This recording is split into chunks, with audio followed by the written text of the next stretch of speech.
সাইয়েদনা মুসা আলাইহিস সালামের নাম শুনেছেন? ওনার এক চাচাতো ভাই ছিল কারুন, বিশাল সম্পদের মালিক। কত যে সম্পদ, তার সব সম্পদগুলো সে সিন্ধুকের ভেতরে আটকে রাখতো। আর ওই সিন্ধুকের তালার যে চাবিগুলো, ওই চাবিগুলা কাঁধে তুলতে 10 জন মানুষ লাগতো। তাহলে সম্পদ কি কম না বেশি? সাইয়েদনা মুসা আলাইহিস সালাম বললেন, আল্লাহ তোমাকে সম্পদের মালিক বানিয়েছে, তুমি এই সম্পদের যাকাত দাও। কি দাও? সে বলে, না, আল্লাহ তো আমার সম্পদের মালিক বানায় নাই, ইন্নামা উতীতুহু আলা ইলমিন ইনদি, আমি আমার মেধা খাটিয়ে এই সম্পদের মালিক হয়েছি। সাইয়েদনা মুসা আলাইহিস সালাম বললেন, যাকাত দাও, না হয় আল্লাহর আযাবের অপেক্ষায় থাকো। কারণ বলে, তোমার আল্লাহরে বলো যদি পারে আমারে আযাব পাঠাইতে, আমার দিকে যদি পারে তোমার আল্লাহ যেন আযাব পাঠায়। আল্লাহরে চ্যালেঞ্জ দিস। আল্লাহ তো ছাড় দেয় কিন্তু ছেড়ে দেয় না, এটা জানেই না। কারণ বলে, তোর আল্লাহরে বল, পারলে আমারে মারতে, পারলে আযাব পাঠাতে বল, দেখি তোর আল্লাহর শক্তি কত রে মুসা, আযাব পাঠাতে বল। আল্লাহ বলে, ফাখাসাফনা বিহি ওয়া বিদারিহিল আরদ।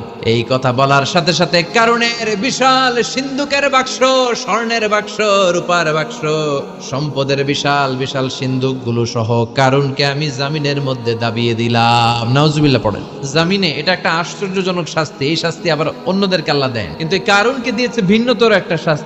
সমুদয় সম্পদ সহ আল্লাহ তাআলা কারুনকে মিশরের ফায়ুম জেলার মাটিতে দাবিয়ে দিয়েছে। কারুনের পা পর্যন্ত দেবে যায়, কারণ ভাবছে উঠে যাবে, কোমর পর্যন্ত দেবে যায়, কারণ ভেবেছে কিছু হবে না, আমার গায়ে অনেক শক্তি, আমি পার পেয়ে যাব।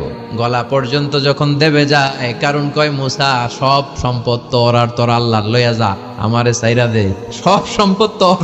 মুসা, সব তোর, গাড়ি তোর, বাড়ি তোর, সিন্ধুকের বাক্সগুলা তোর আর তোর আল্লাহর, আমারে খালি সাইরা দে, আমি বাঁচতে চাই। কারুনের সেদিন আল্লাহ ছেড়ে দেয় নাই। কারুনকে জামিনের মধ্যে দাবিয়ে দেয়া হলো, সম্পদ সহ জামিনের মধ্যে।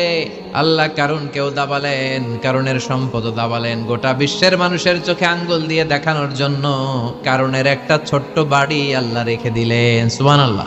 আপনার একর একর জমিগুলো কিয়ামতের দিন কি হবে জানেন? সুজাআন আকরা, টেকো সাপ। সাপের মাথায় চুল হয়, কিন্তু যেই সাপ বেশি বিষাক্ত, বিষের ঠেলায় ওই চুল পড়ে যায়, এই জায়গায় চুল। আবার দেখতে যায় না আজকে সাপ ধরে। তো আল্লাহ যে সাপগুলো দিয়ে আমাদেরকে পানিশমেন্ট দিবে, এগুলো তো দুনিয়ার সাপের মতো, তাই না? না, সুজাআন আকরা, টেকো সাপ, মাথায় চুল নাই, এক একটা ছোবলে আপনার পুরো দেহটা ভেনোমাস হয়ে যাবে, পয়জনাস হয়ে যাবে। এক ছোবলে দেহটা 70 গজ জামিনের নিচে চলে যাবে।